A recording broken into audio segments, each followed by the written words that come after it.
this lesson, we're going to take a quick look at the calendar color codes and what they mean. So let's jump straight into a screen share.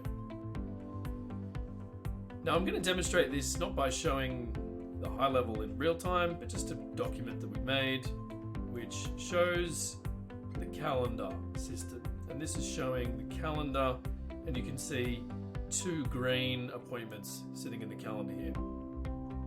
What do these colors mean? Well, gray is when someone's booked a slot, but you've only got one-way sync on. So it just means that that slot is unavailable because there's something existing in the Google Calendar according to the one-way sync.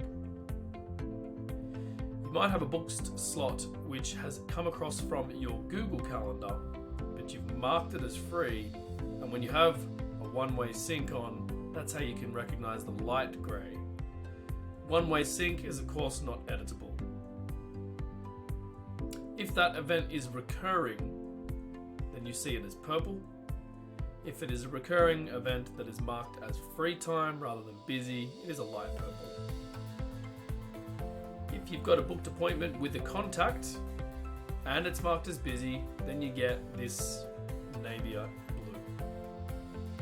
If you have an appointment with a contact that's marked as free time, you get the sky blue. A booked appointment that has been marked as cancelled, invalid, or a no-show will be marked as red. Anything that requires your action is yellow.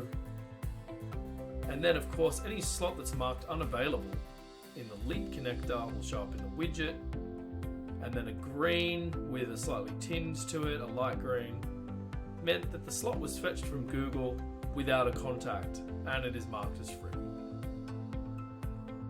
That's all for this lesson. We'll see you in the next one.